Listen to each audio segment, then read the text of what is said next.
नमस्कार, नवतेज टीवी देख रहे हैं आप और मैं आपके साथ हूं चंदा यादव। प्रदेश की भजनलाल सरकार ने कैबिनेट बैठक में कुछ बड़े फैसले लिए, जिसमें पेट्रोल डीजल के दामों पर 2% वैट कम करने का बड़ा फैसला लिया गया। इस फैसले के बाद प्रदेश भर के सभी जिलों में पेट्रोल और डीजल के दाम में व्याप्त अनियमितता और असमानता समाप्त हो जाएगी, क्योंकि इस अनियमितता की वजह से सभी जिलों में पेट्रोल डीजल के दामों में भारी अंतर था, जिस वजह से सीमावर्ती जिलों के पेट्रोल पंप संचालकों भारी नुकसान का सामना भी करना पड़ रहा था। लेकिन सरकार के इस कदम से पेट्रोल पंप संचालकों को अब राहत मिल सकेगी, जिसके लिए आज ओटीएस स्थित पेट्रोल पंप डीलर एसोसिएशन ने सीएम का आभार जताया। हालांकि कांग्रेस ने इस मुद्दे को चुनावी स्टंट करार दिया है और पीसीसी चीफ गोविंद सिंह डोटासरा ने इस निर्णय को बीजेपी के चुनावी एजेंडा घोषित कर डाला।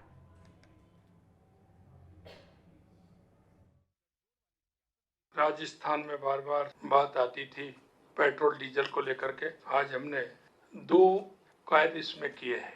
राजस्थान के अंदर डीजल पेट्रोल के अंदर विसंगतियां थी, और विसंगतियां ये थी कि जयपुर जिला, उदयपुर जिला, जोधपुर जिला, बीकानेर, गंगानगर, इसमें रेट का बहुत बड़ा अंतर था। राजस्थान में डीजल में लगभग 5 रुपये 28 पैसे का अंतर था और पेट्रोल में लगभग इतना ही अंतर था। ये विसंगति थी, किसी ने इसकी ओर ध्यान नहीं दिया। हमने उस विसंगति को भी दूर किया है और वेट की दर में 2% हमने कमी की है। हमने पेट्रोल डीजल की वेट दर 2% की कमी करने तथा ऑयल मार्केटिंग कंपनी द्वारा युक्ति संगत करने के फलस्वरूप प्रदेश में पेट्रोल में 1 रुपये 40 पैसे से लेकर के 5 रुपये 30 पैसे तक कम होगा। कल जब फैसला आया और इन्होंने जो पैसे 2% वेट कम करने की बात की, वो पैसा इन्होंने कम ज्यादा नहीं किया है, करने की बात ज्यादा की है, क्योंकि जब 10-10, 15-15, 20-20 रुपए ज्यादा हैं और उसमें आप 1 रुपया 35 पैसे से लेकर के 5 रुपये 34 पैसे तक अगर कोई पेट्रोल करते हो कम, या 2 रुपये डीजल के कम करते हो, तो ये ऊंट के मुंह में जीरे वाली बात है। और जो मोदी जी ने गारंटी दी थी वो गारंटी फेल हुई है। इसी के साथ गोविंद सिंह डोटासरा ने मीडिया को संबोधित करते हुए इलेक्टोरल बॉन्ड मामले में मोदी सरकार को आड़े हाथों लिया और इसे बड़ा घोटाला करार दिया है। इसका सबसे बड़ा घोटाला जो इलेक्टोरल बॉन्ड के जरिए किया गया है, ये राफेल फाफेल सबको पीछे छोड़ दिया। नोटबंदी घोटाला, राफेल घोटाला, ये जो घोटाला है ये तो सबको ही मात दे गया। चोरी और सीना जोरी, कहावत सुनिए कि चोरी और सीना जोरी। अब आप देखिए कि किस प्रकार से गिव एंड टेक किया गया, और अभी भी सुप्रीम कोर्ट कह रहा है कि आप बॉन्ड के नंबर क्यों नहीं दे रहे हो। और जब बॉन्ड के नंबर देंगे पता चलेगा कि किस कंपनी ने बॉन्ड खरीदे और किस प्रकार से किस किस पार्टी को कितना चंदा दिया, तब देश के सामने इनकी सच्चाई आ जाएगी। और मैं समझता हूं कि देश अब इनको माफ करने वाला नहीं है। और मैं समझता हूं कि जिस प्रकार सुप्रीम कोर्ट ने अनकॉन्स्टिट्यूशनल स्कीम बताया है, इसका मतलब यह हुआ कि जो स्कीम ही असंवैधानिक है, उससे लिया गया पैसा भी पूरी तरीके से असंवैधानिक है, लीगल है।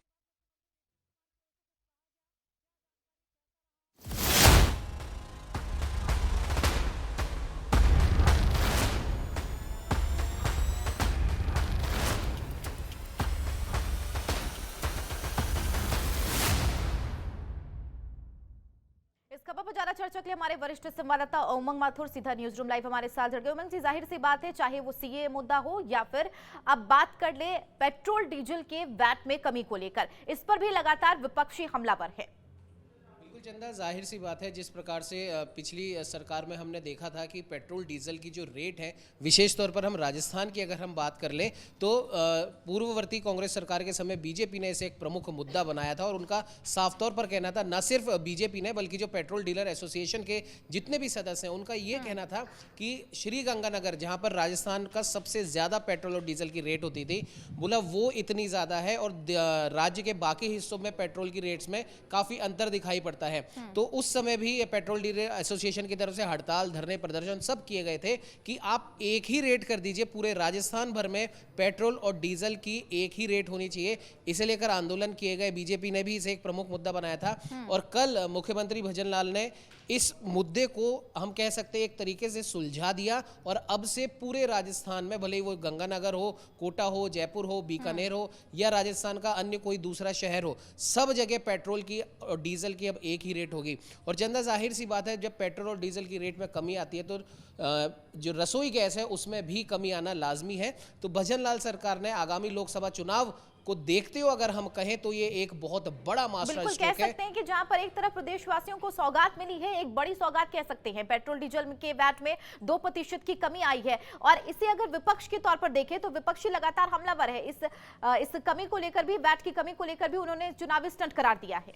बिल्कुल चंदा, जाहिर सी बात है कि जो भी सरकार होती है उसका जो भी विपक्ष होता है वो उनकी नीति से कभी भी हम कह सकते हैं कि उनकी तरफ से तो कोई बयान आएगा नहीं, वो उसके विपक्ष में ही बयान देंगे। तो जाहिर सी बात है कि जिस मुद्दे पर पूरे 5 साल कांग्रेस घिरी रही वो मुद्दा अब सुलझ चुका है तो उनका तमतमाना बहुत लाजमी था। और इसी वजह से आज जब प्रेस वार्ता हुई, एक प्रेस वार्ता दोपहर में 2 बजे बीजेपी की हुई, उसके बाद 4 बजे कांग्रेस की प्रेस वार्ता हुई, तो बीजेपी की प्रेस वार्ता में काफी खिले खिले चेहरे उनके दिखाई दे रहे थे क्योंकि ये जो उनका मास्टर स्ट्रोक है कहीं ना कहीं जनता को खुशहाली देने वाला है। न सिर्फ पेट्रोल डीजल बल्कि रसोई गैस में कमी के कारण जो गृहिणियां है, घर का जो बजट है वो भी अब थोड़ा सस्ता हो गया है। और इन तीनों ही चीजों को अगर हम मिलाकर के देखें तो कहीं ना कहीं पेट्रोल डीजल की रेट कम होने पर महंगाई की जो हम कह सकते हैं, जो राजस्थान में महंगाई को लेकर भी कई धरने प्रदर्शन किए गए, वो महंगाई भी अब कम होती हुई दिखाई देगी आगे आने वाले समय में। तो जाहिर सी बात है कांग्रेस से धीरे धीरे तमाम जो मुद्दे हैं वो बीजेपी छीनती हुई सी दिखाई दे रही है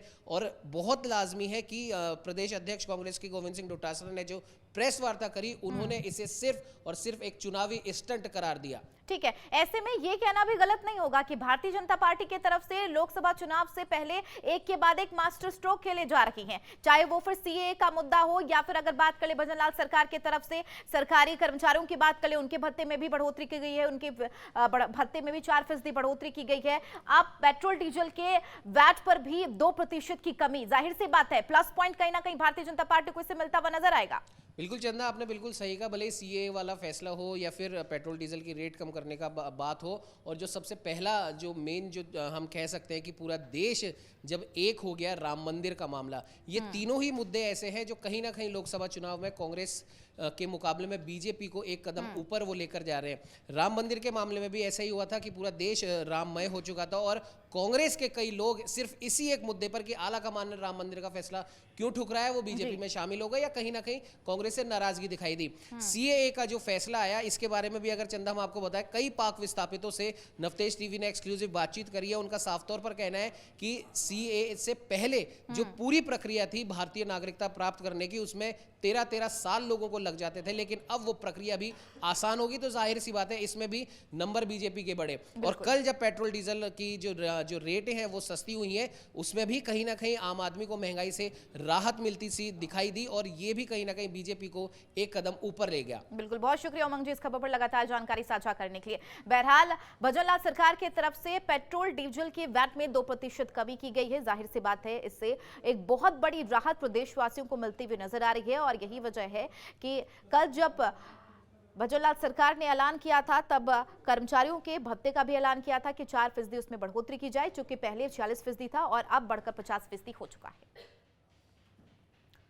खबरों में बढ़ेंगे आगे। सिद्धार्थनगर सीएम योगी आदित्यनाथ का सिद्धार्थनगर दौरा, आपको बता चले इस दौरान उन्होंने कई परियोजनाओं की सौगात दी है। यूपी के सीएम योगी आदित्यनाथ सिद्धार्थनगर के दौरे पर रहे, जहां उन्होंने 1895 करोड़ के 551 परियोजनाओं का शिलान्यास और लोकार्पण किया। इस दौरान जनसभा को संबोधित करते हुए उन्होंने बीजेपी लोकसभा प्रत्याशी जगदम्बिका पाल के पक्ष में वोट करने की अपील की है। योगी ने अपने संबोधन में पूर्ववर्ती सरकार पर प्रहार करते हुए यूपी को बीमारू राज्य बनाने का जिम्मेदार ठहराया है और कहा कि हमें प्रधानमंत्री के संकल्प को पूरा करना है और भारत को विकसित भारत बनाना है।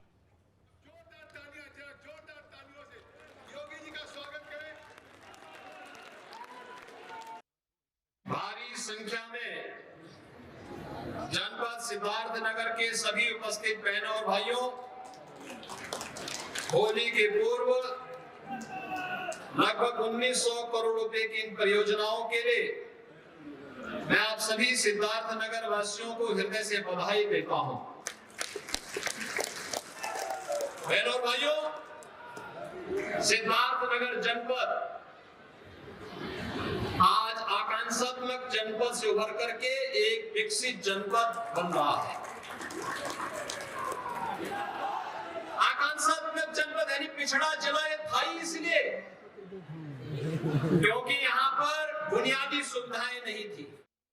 सीएम अरविंद केजरीवाल के सीएए पर दिए गए बयान पर केंद्रीय मंत्री डॉक्टर महेंद्र नाथ पांडे ने बड़ा बयान दिया है। महेंद्र नाथ ने कहा, दिल्ली के मुख्यमंत्री का संवेदनहीन बयान है, पढ़े लिखे मुख्यमंत्री हैं। सन 1947 में बंटवारे को लेकर केजरीवाल को याद करने की बात कही है। वहीं सीए पर शिवपाल यादव के बयान पर पलटवार करते हुए केंद्रीय मंत्री ने कहा, शिवपाल यादव का बयान पूरे तरीके से निराधार है। ये दिल्ली के मुख्यमंत्री जी का संवेदनहीन बयान है। जो लोग उनको याद करना चाहिए, पढ़े लिखे मुख्यमंत्री है कि जब बंटवारा हो रहा था सन 47 में, तो उस समय बंटवारे के शर्तों में यह भी तय था कि सरदार पटेल जी, महात्मा गांधी, नेहरू जी सबके सामने कि यदि पाकिस्तान या उस समय के पूर्वी पाकिस्तान जो आज बांग्लादेश है या अफगान में कोई सताया जाएगा, हिंदू, सिख, बौद्ध, जैन, ईसाई, तो कहाँ जाएगा? तो वह कि वह मातृदेश उसका भारत है, वहां जाएगा। तो वो जो शरणार्थी ऐसे पड़े हैं, उनको निरीह जिंदगी जीने से मुक्ति दिलाई है मोदी जी ने, अमित शाह ने।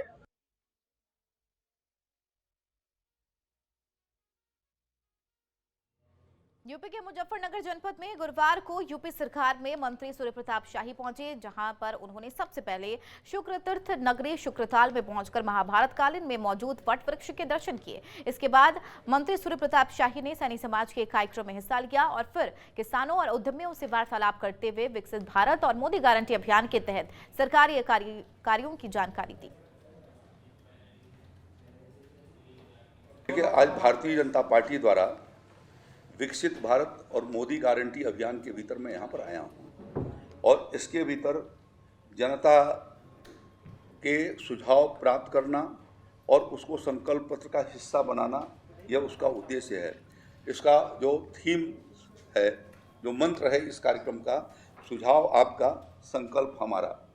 पिछले वर्षों का अनुभव ये रहा है कि भारतीय जनता पार्टी ने 2014 के लोकसभा के समय और खबर अजमेर से है, जहां बीजेपी की ओर से प्रेस वार्ता को विधायक अनिता बघेल ने संबोधित किया। इस दौरान उन्होंने सरकार की सराहना करते हुए पेट्रोल डीजल में वैट कम करने पर खुशी जताई है। उन्होंने कहा, सरकार के बनने के बाद सरकार ने वादे पूरे करने शुरू कर दिए हैं और जिन लोगों ने भी पेपर लीक किया था उन्हें सरकार ढूंढ ढूंढ कर जेल में डाल रखी है। इसके साथ ही विकास के साथ फ्लैगशिप योजनाओं का भी आमजन को लाभ मिल रहा है।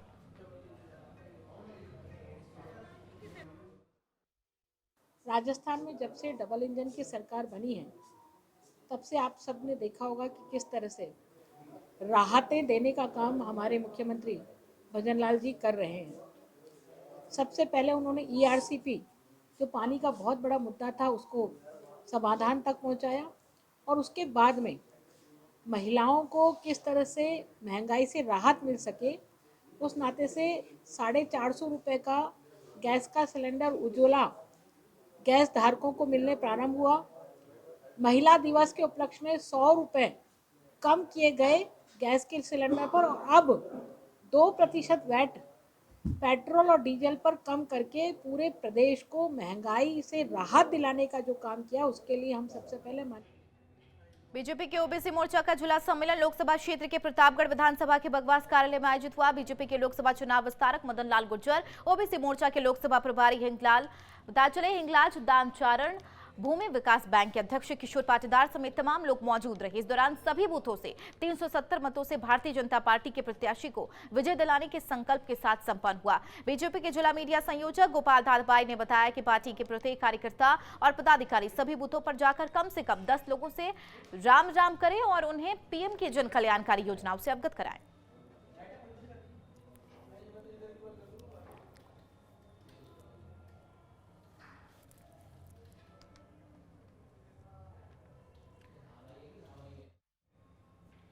खबर भीलवाड़ा से है, जहां नवतेज टीवी के संवाददाता ने निर्दलीय विधायक अशोक कोठारी से बातचीत की। इस दौरान अशोक कोठारी ने कहा, हम जनता की समस्याओं के निस्तारण की कोशिश कर रहे हैं ताकि जनता को किसी तरह की परेशानी ना हो। इसके अलावा उन्होंने बीजेपी की सरकार पर उनका समर्थन करने का शुक्रिया भी जताया है। सुनते हैं। भीलवाड़ा विधानसभा चुनाव हो चुके हैं और कहीं ना कहीं भीलवाड़ा का इतिहास रहा राजनीति के अंदर, यहाँ से बड़े राजनेता निकले हैं और मगर यहाँ पर भाजपा का गढ़ माना जाता है। और इस बार कुछ इतिहास में बदलाव आया और यहाँ से इस बार भाजपा को मुट्ठी खानी पड़ी और निर्दलीय प्रत्याशी की जीत हुई। लोकसभा चुनाव भी समीप आ चुके हैं और लोकसभा चुनाव के क्या परिणाम आएंगे वो तो समय बताएगा, मगर कहीं ना कहीं जो निर्दलीय प्रत्याशी जो ताल ठोक रहे हैं लोकसभा चुनाव के अंदर भी, उससे कहीं ना कहीं राजनीतिक पार्टियां भी पसीना पहुंच रही है। हमारे बीच मौजूद है भीलवाड़ा विधायक जो निर्दलीय प्रत्याशी जीतकर भीलवाड़ा से आए हैं, अशोक कोठारी, जिनसे बातचीत करते हैं। गोभक्त के नाम से इन्हें जाना जाता है और धरातल पर काम करके समाज सेवा करके आज इनको ये पद मिला है। सर, पहला हमारी मुद्दा है, सवाल है, भीलवाड़ा की समस्याओं को लेकर आप कहाँ तक पहुंचे?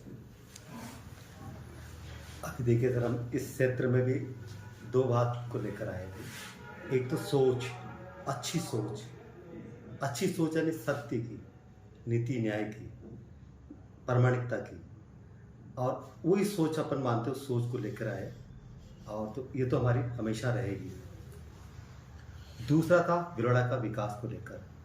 तो भीलवाड़ा के विकास के लेके अपन ने जो कार्य थे अपने, आरओबी था, साबुन मार्ग से लेके एलिवेटेड रोड है, गौ माता का कार्य है, उसके अलावा निजी कॉलोनी में चंबल का जल पहुंचाना है।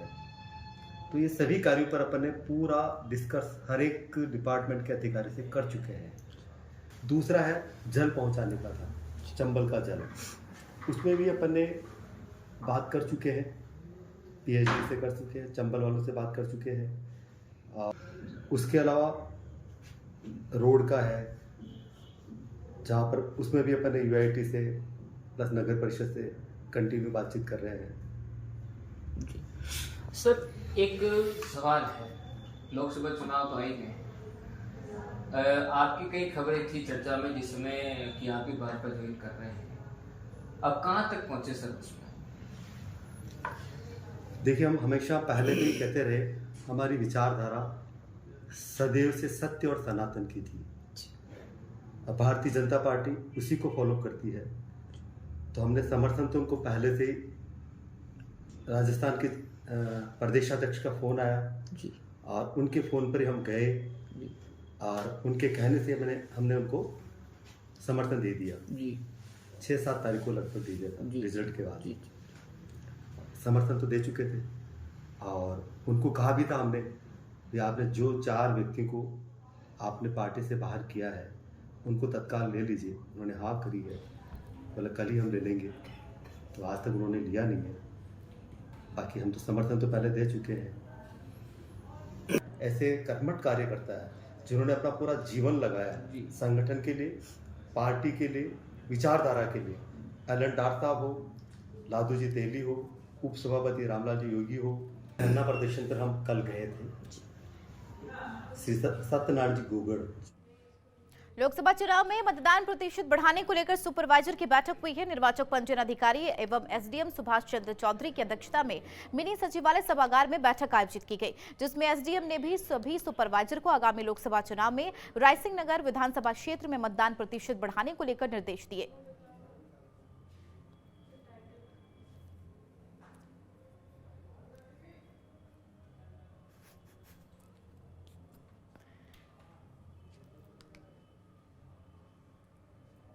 यूपी के जनपद अलीगढ़ में न्याय के मंदिर में अधिवक्ताओं और लोगों के बीच जमकर मारपीट करने का वीडियो सोशल मीडिया पर वायरल हो रहा है। सोशल मीडिया पर वायरल हो रहे वीडियो में वकील और अन्य लोग सहित महिला आपस में एक दूसरे के ऊपर हमला करते और मारपीट करते दिख रही हैं। इस दौरान वहां मौजूद एक व्यक्ति ने अपने मोबाइल में पूरे घटनाक्रम को कैद कर लिया।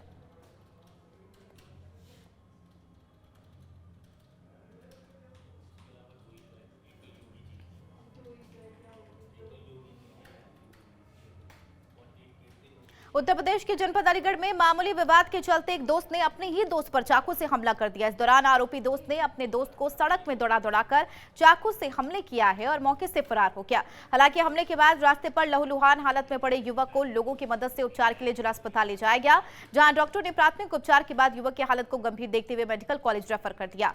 वहीं युवक का इलाज लगातार जारी है। अब पुलिस पूरे मामले की जांच पड़ताल में जुट गई है।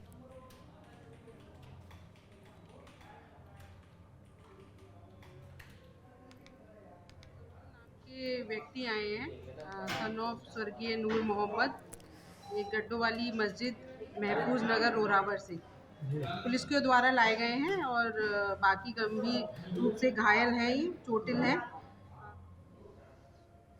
जयपुर के ग्रेटर नगर निगम में कंपोस्ट मशीन का शुभारंभ किया गया। आपको बता दें, नगर निगम ग्रेटर की यह मशीन मोती डूंगरी गणेश मंदिर के महंत कैलाश शर्मा ने भेंट की है। इस मशीन द्वारा मोती डूंगरी मंदिर में जितनी भी पूजन सामग्री चढ़ती है, जैसे कि फूल, बिलपत्र आदि, वो अक्सर फेंक दिए जाते हैं। भगवान के अर्पित हुई सामग्री फेंके ना और पैरों में ना जाए, इसके लिए यह कंपोस्ट मशीन काफी उपयोगी साबित होगी।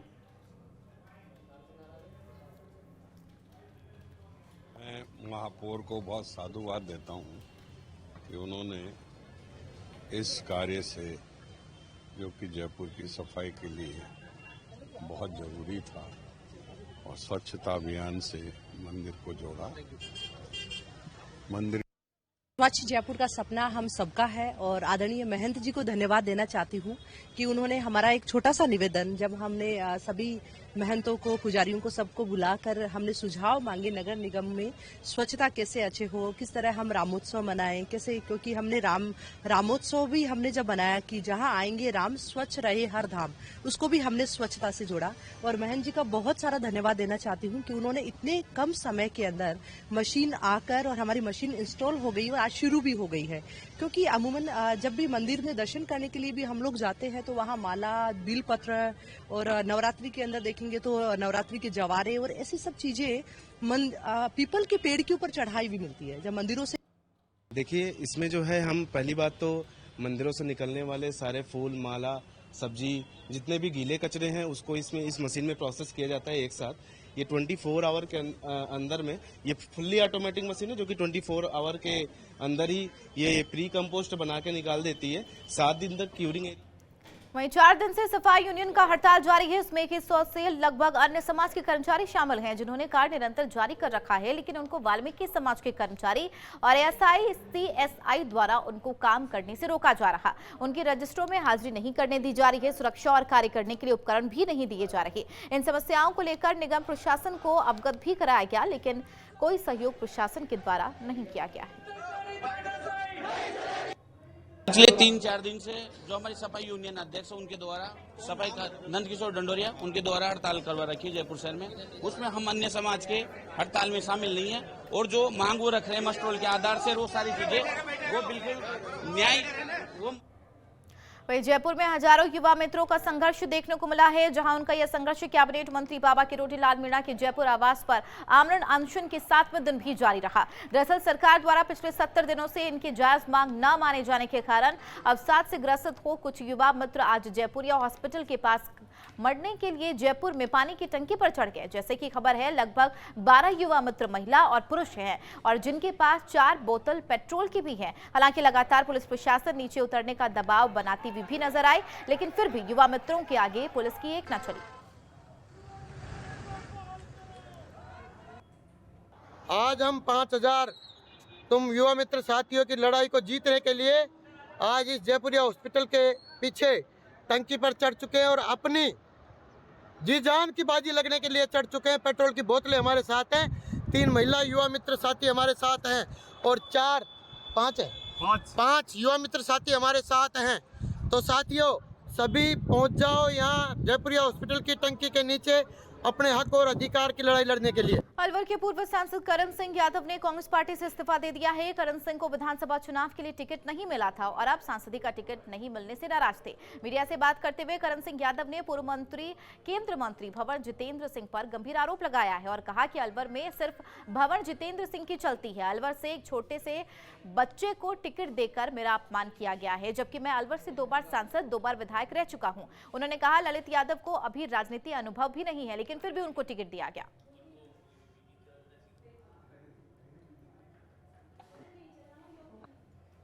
देखिए विषय मैंने अभी रास्ते में आते वक्त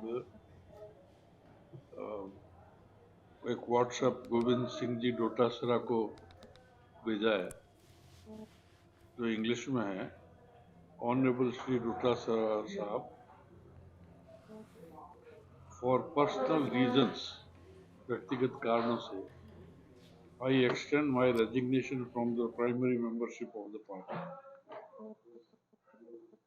व्यक्तिगत कारणों से मैं पार्टी की प्राथमिक सदस्यता से त्यागपत्र दे रहा हूं। I am grateful to honourable Shrimati Sonia Gandhi, Shri Ashok Gehlot and late Shri Rajesh. चुनाव नजदीक है, लगातार नई चुनौतियां लोकसभा चुनाव में देखने को मिलती है। अलवर से भूपेंद्र यादव को जहां टिकट दिया गया है, वहीं मुंडावर से ललित यादव को टिकट दिया गया है। इससे खफा होकर अलवर के पूर्व सांसद डॉक्टर सिंह ने कांग्रेस से इस्तीफा दे दिया है। 24 घंटे बाद वह नई घोषणा करेंगे। हाल में ही बलवीर छिल्लर का बयान आया था कि वह भी भाजपा पार्टी 2 या 3 में ज्वाइन कर लेंगे। क्या कांग्रेस के जो दिग्गज नेता है वह भाजपा ज्वाइन करेंगे या क्या आगे नया मोड़ आता है, ये भी एक देखने का विषय रहेगा। अलवर से नवतेज टीवी के लिए मैं दीक्षित कुमार। भुसावर उपखंड मुख्यालय पर नगर पालिका की वार्ड 25 के लोगों ने वार्ड में जल निकासी की समस्या को लेकर छोकरबाड़ा, गला और बयाना सड़क मार्ग पर जाम लगा दिया, जिससे लोगों को परेशानियों का सामना करना पड़ा। वहीं जाम के हालात को देखते हुए पुलिस मौके पर पहुंची और लोगों को उनकी समस्याओं का निस्तारण का आश्वासन देकर जाम को हटवाया।